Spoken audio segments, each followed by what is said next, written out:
સાબરકાંઠા જિલ્લાના ઈડરમાં કોંગ્રેસ દ્વારા વિરોધ પ્રદર્શન ધરણા કરી રહેલા 25થી વધુ કોંગ્રેસના કાર્યકરોની અટકાયત। ટ્રાફિક સંવિધાનો સહિતના 5 મુદ્દાઓ પર કરવામાં આવ્યો હતો વિરોધ।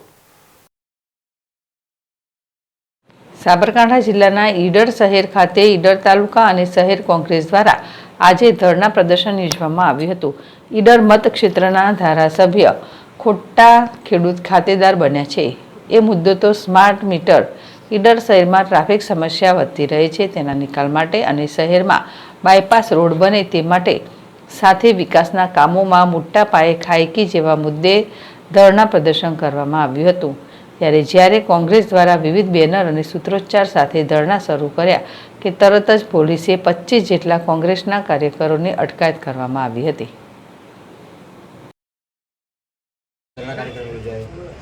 ઈડર શહેર કોંગ્રેસ સમિતિ અને તાલુકા કોંગ્રેસ સમિતિ દ્વારા આયોજિત આજના ધરણા કાર્યક્રમમાં મુખ્ય 5 મુદ્દાઓ હતા। એમાં ઈડર વિસ્તારના ધારાસભ્ય શ્રી બનાવટી ખેડૂત ખાતેદાર બની અને પાલેજ અને દાવડમાં જમીન ખરીદી છે, એની સામે તપાસ કરી અને કાર્યવાહી કરવાનો મુદ્દો હતો, જે અગાઉ અમે ધરણા કર્યા હતા અને આવેદનપત્ર પણ આપેલું। બીજો મુદ્દો ટ્રાફિકની સમસ્યામાંથી મુક્તિ આપવાનું, ભારતીય જનતા પાર્ટીના લોકોએ વચન આપ્યું, આજ સુધી ટ્રાફિકમાંથી મુક્તિ મળી નથી।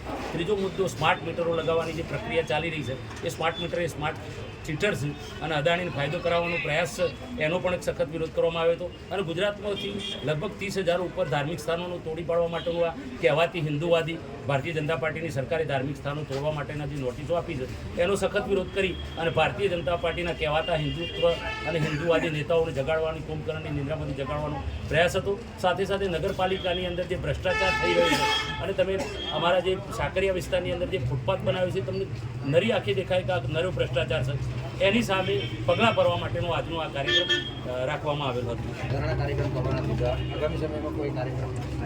જુઓ, આ અત્યારે ભારતીય જનતા પાર્ટીની સરકાર સરમુખત્યારશાહી તરફનું વલણ અપનાવી રહી છે। આ દેશમાંથી અભિવ્યક્તિની આઝાદી ખતમ થતી હોય અને ધીરે ધીરે દેશ સરમુખત્યારશાહી તરફ જતું હોય એવી પ્રતીતિ થઈ રહી છે। મંજૂરી આપે ના આપે એ પછીની વાત છે। કોંગ્રેસ પાર્ટી આ દેશમાંથી અંગ્રેજોને ભગાડી મૂકેલા અને આ દેશની અંગ્રેજોની ગુલામીમાંથી મુક્ત કરાવવા દેલી મંજૂરી મળવી ના મળવી એ કોઈ બહુ મહત્વની વસ્તુ નથી।